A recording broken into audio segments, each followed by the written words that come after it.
আসসালামু আলাইকুম রহমতুল্লাহ নাহমাদুহু ওয়া নুসাল্লি আলা রাসূলিহিল কারীম আম্মা বাদ। এই দর্সে আমরা 91 নম্বর কায়দা থেকে 95 নম্বর কায়দা বা মূলনীতি নিয়ে আলোচনা করব। 91 নম্বর কায়দা হলো তাকয়ীদুল মুতলাক লা ইয়াজুজু ইল্লা বিদালিলিন। যে মুতলাক কোনো বিধানকে, মুতলাক কোনো বিষয়কে দলিল ব্যতীত সেটাকে মুকাইয়াদ করা যাবে না, সেটাকে শর্তযুক্ত করা যাবে না। সিন ইয়া দ্বারা উদ্দেশ্য হলো শরুস সিরারুল কাবির।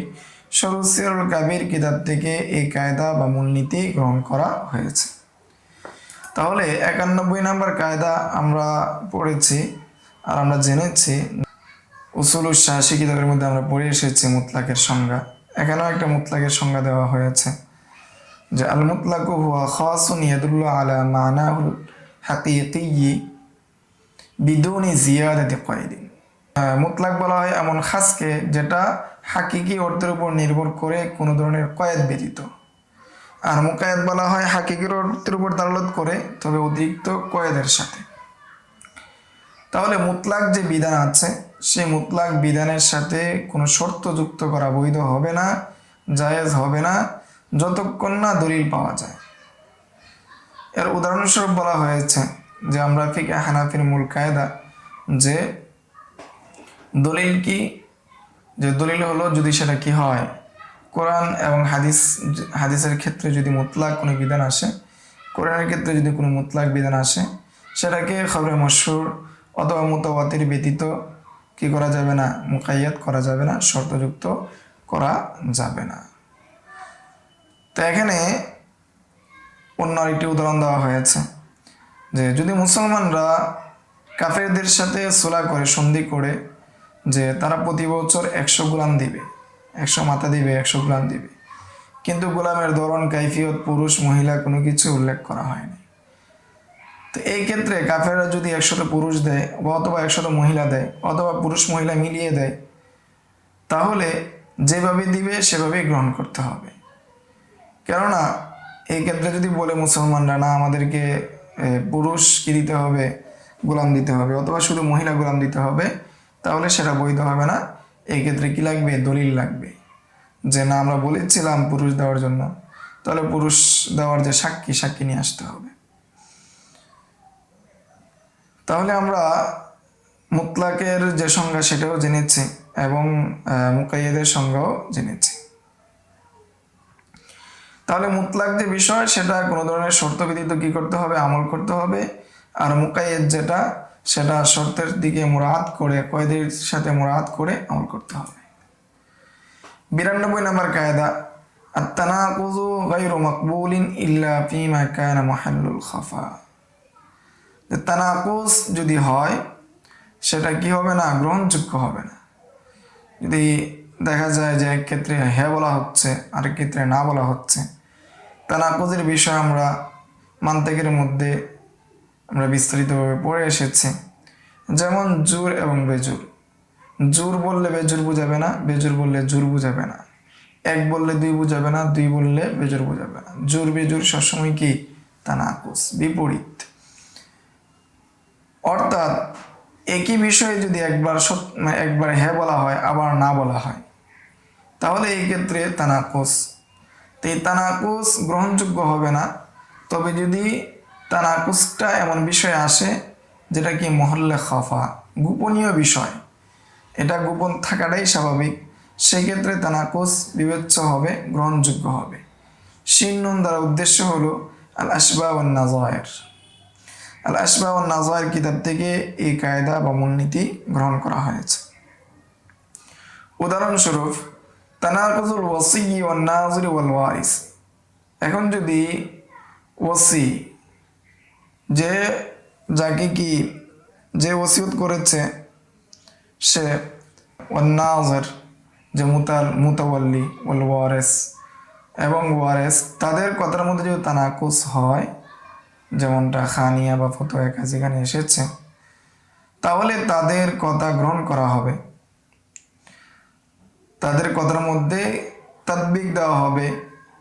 যেহেতু এখানে কোনটা সঠিক, কার কথা সঠিক সেটা বিবেচনা করার কি নাই বা পার্থক্য করার কোনো মাধ্যম নাই। আরেকটি উদাহরণ হলো যে রেদাআতের মাসালা, রেদাআতের ইকরার, যে দুধ পান করানোর যে স্বীকারোক্তি, সেই মাসালার ক্ষেত্রে কোনো মহিলা বা কেউ যদি বলে সে আমার দুধ বোন, এরপর যদি সে স্বীকার করে না আমি এটা ভুল বলেছিলাম, তাহলে তার এই দাবিকে সত্যায়ন হিসেবে গণ্য করা হবে, সত্য বলে ধরা হবে, যে তার ভুলটাকে গ্রহণ করা হবে এবং তার জন্য ওই মহিলাকে বিবাহ করা বৈধ হবে। যে প্রথমবার বলেছিল তার সাথে দুধের সম্পর্ক রয়েছে, দুধ ভাই বোনের সম্পর্ক রয়েছে, পরে আবার কি বললো, না আগেরটা আমার ভুল ছিল, এই মহিলা না আরেক মহিলা, এই মেয়ে না আরেক মেয়ের সাথে আমার দুধের সম্পর্ক ছিল বা একসাথে আমরা দুধ পান করেছিলাম। পরবর্তীতে যদি আরেকজনের কথা বলে তাহলে তার কথাকে সত্যায়ন করা হবে, যেহেতু এখানে এই বিষয়টা গোপন, জানা যায় না, বোঝা যায় না, তাহলে তার কথাকে কি করা হবে, বিবেচনা করা হবে।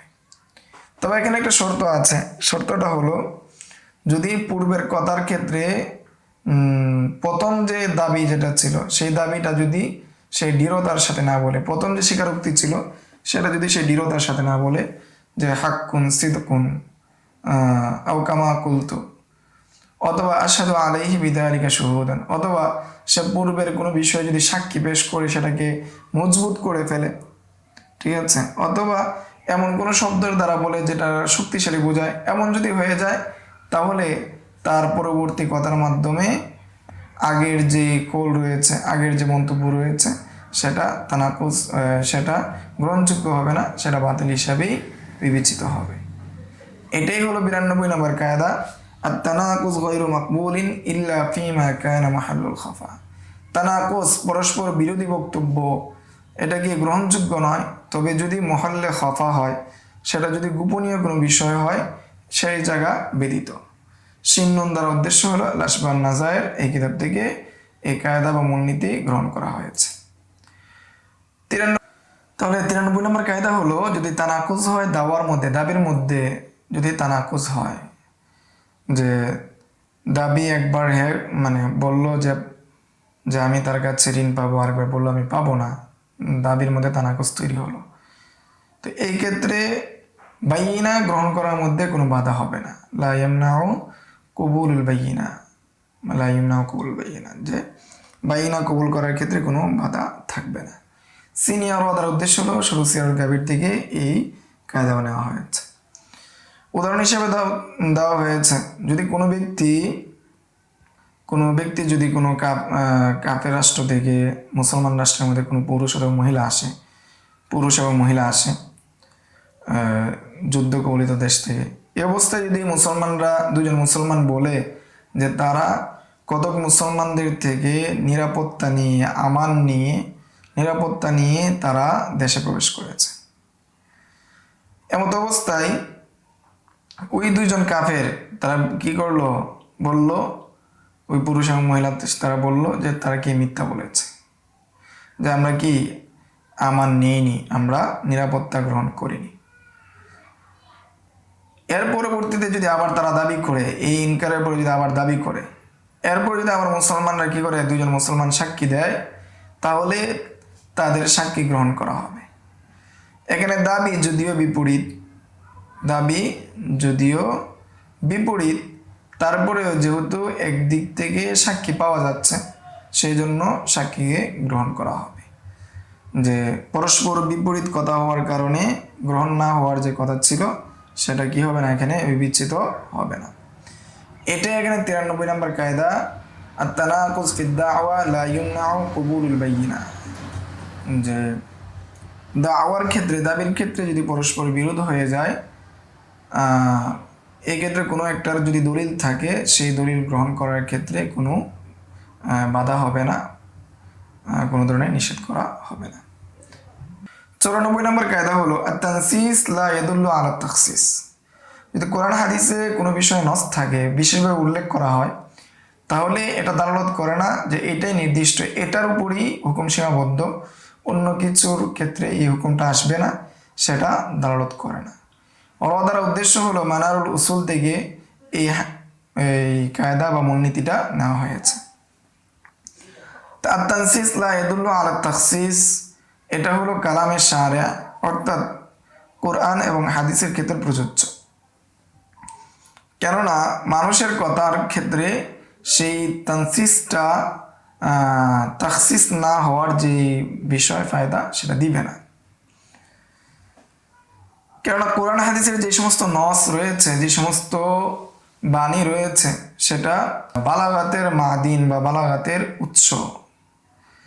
তো এর দ্বারা বিপরীত উদ্দেশ্য নেওয়া হবে না। যেমন কোরআনের মধ্যে এসেছে যে বিবাহের নিষেধ হওয়ার ক্ষেত্রে অরবা ইবুকুমুল্লাতি ফি হুজুরিকুম, যে ওই সমস্ত তোমাদের স্ত্রীদের মেয়েরা যারা তোমাদের লালন পালনে রয়েছে, যে স্ত্রীদের সন্তান যারা তোমাদের লালন পালনে রয়েছে, তারা যেভাবে বিবাহের ক্ষেত্রে হারাম হবে, তাদেরকে বিবাহ করা যাবে না, ঠিক তেমনিভাবে কোনো স্ত্রী সন্তান যদি, অর্থাৎ অন্য স্বামীর থেকে যে সন্তান, তারা যদি তার লালন পালনে নাও থাকে, তারপরেও বিবাহ করা হারামই হবে। কিন্তু এখানে এটাকে উল্লেখ করার মাধ্যমে ওই জিনিসকে তার বিপরীত হুকুম দেওয়া, হালাল হওয়া, সেটা বুঝাবে না। এখানে বিশেষভাবে উল্লেখ করা এখানে বালাগাতের বিষয় রয়েছে, যেহেতু সাধারণভাবে স্ত্রী সন্তানরা স্ত্রীর সাথেই স্বামীর ঘরে আসে, সেই দিকে ইঙ্গিত করা হয়েছে। এরপরে হলো 95 নম্বর কায়দা। 95 নম্বর কায়দা হলো আত-তাওফীকাইনে ইযা তালাকায়া ওয়া তাআরাদা ফি আহাদিহিমা তারকুল লাফযাইনি আলাল হাকীকা ফাহুয়া আউলা। সমন্বয় করা, দুটি হাদিস যদি পরস্পর কি হয়ে যায়, ইখতিলাফ হয়ে যায়, তাআরুজ হয়ে যায়, তখন দুই হাদিসের মধ্যে সমন্বয় করা উত্তম, কোনো একটাকে ছেড়ে দেওয়ার মাধ্যমে। যে দেখা যাচ্ছে যে দুইটাকে সমন্বয় করা যাচ্ছে একটা স্রোতে, অন্য আরেকটা স্রোতে দেখা যাচ্ছে যে কোনো একটি হাদিসকে তরক করতে হচ্ছে। যেই স্রোতে কোনো একটি হাদিসকে তরক করতে হচ্ছে, সেই স্রোত থেকে যেই স্রোতে উভয় হাদিসের উপর আমল করা যায়, উভয় হাদিসের শব্দগুলোকে সমন্বয় করা যায়, সেটা কি উত্তম। সেটাই বলেছে আত-তাওফীকাইনে ইযা তালাকায়া ওয়া তাআরাযা ফি আহাদিহিমা তারকুল লাফযাইনি আলাল হাকীকা ফাহুয়া আউলা। যখন দুটি দলিল, কোরআন অথবা হাদিসের দুটি নস, সেটা বাহ্যিকভাবে আমাদের কাছে বিরোধ, কিন্তু আসলে তো কোরআন এবং হাদিসের নসের মধ্যে কোনো তাআরুজ নেই। তো বাহ্যিকভাবে যেহেতু আমাদের নিকট এটা বিরোধ, সেই হিসাবে সেটার মধ্যে সমন্বয় করাটা উত্তম, কোনো একটাকে ছেড়ে দেওয়ার থেকে। এটাই বলা হয়েছে 95 নম্বর কায়দা। কাফরা দ্বারা উদ্দেশ্য হলো উসুলুল কারখি। উসুলুল কারখি থেকে এই কায়দা বা মূলনীতিটা গ্রহণ করা হয়েছে।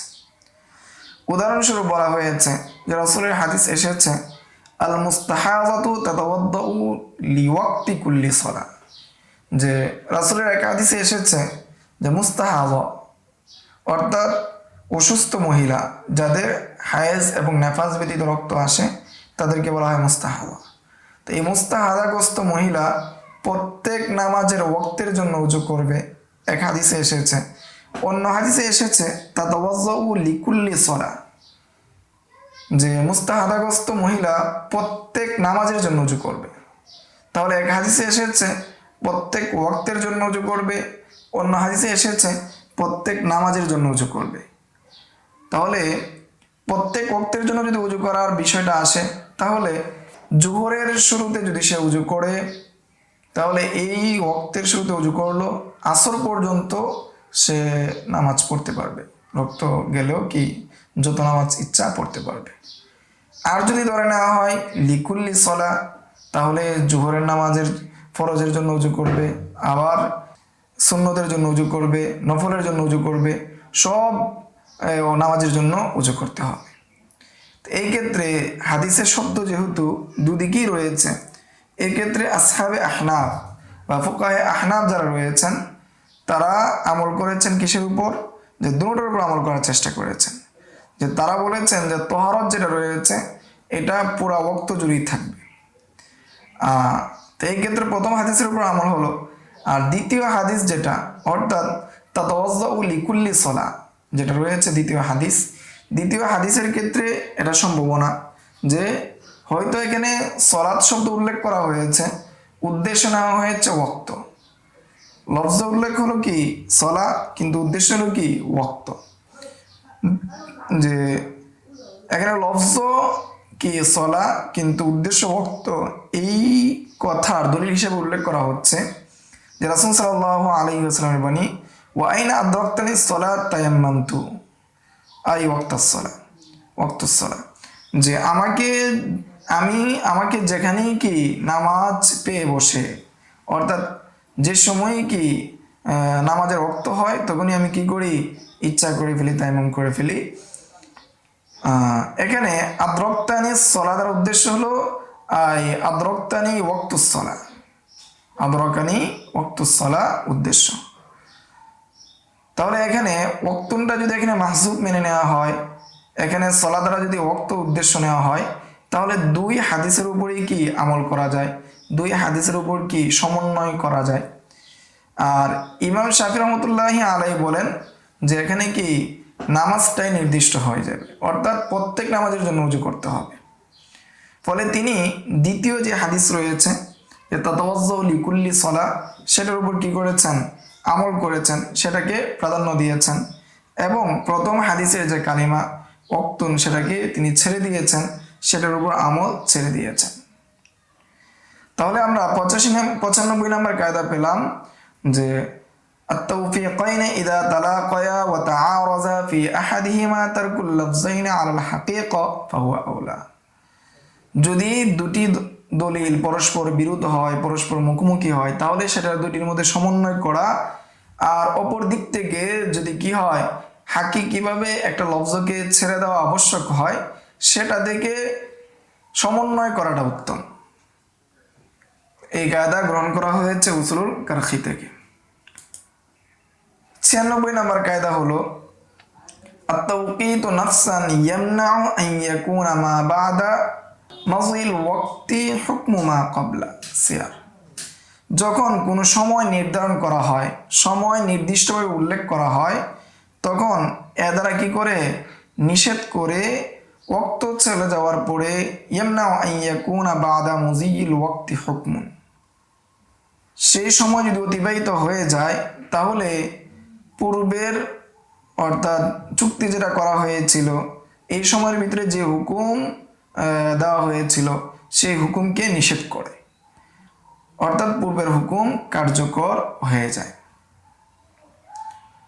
উদাহরণস্বরূপ, যে কেউ যদি বলে যে আমাকে কি দাও, কোনো কাফের মুসলমান দেশে আসছে, বন্দী হয়ে গেছে, অথবা কোনোভাবে যে বলতেছে যে আমাকে কি দাও, নিরাপত্তা দাও, যে আমি কি ইসলাম সম্পর্কে জানি বুঝি, তারপর আমি কি করব, ইসলাম ধর্ম গ্রহণ করব।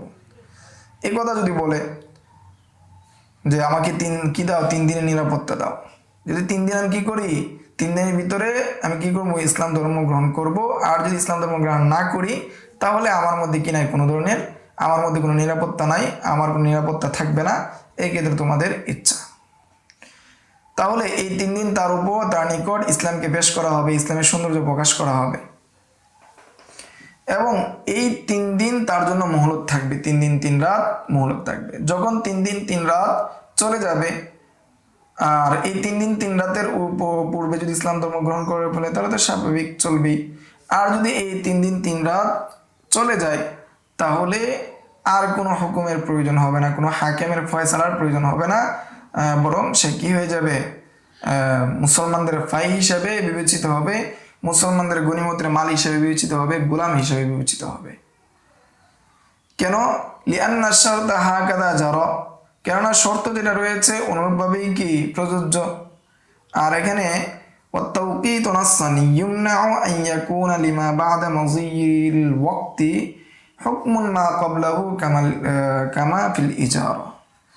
এরপর যখন সময় অতিবাহিত হয়ে গেল তখন ওই 3 দিনের যে তার আমানের যে হুকুম ছিল সেই হুকুমটা বাকি থাকবে না, বরং পূর্বের যে হুকুম ছিল সেই পূর্বের হুকুম আসার ক্ষেত্রে বাধাও হবে না, বরং সে মালে গনিমত হিসেবে গণ্য হবে। এই ক্ষেত্রে কোনো কাজীর বা কোনো বিচারকের বা কোনো শাসকের ফয়সালা জরুরি না। যেমনটা ইজারার মধ্যে কি, যে কেউ যদি কারো গড় 2 মাসের জন্য অথবা 1 বছরের জন্য কোনো জমি লিজ নেয়, ভাড়া নেয়, তাহলে এই 1 বছর অতিবাহিত হওয়ার পর বা 2 মাস অতিবাহিত হওয়ার পর যে পরিমাণ মুদ্দতে সে ভাড়া নিয়েছে, ওই হুকুম তার আর বাকি থাকবে না। পূর্বের হুকুম আসার ক্ষেত্রে, অর্থাৎ মালিকের মানফাত আসার ক্ষেত্রে কোনো ধরনের বাধা থাকবে না। এটাই 96 নম্বর কায়দায় বলা হয়েছে আত-তাওকীতু নাসসান ইউমনাউ আন ইয়াকুনা বা'দা লিমা বা'দা মুজিল ওয়াক্তি হুকিমা মা ক্বাবলা।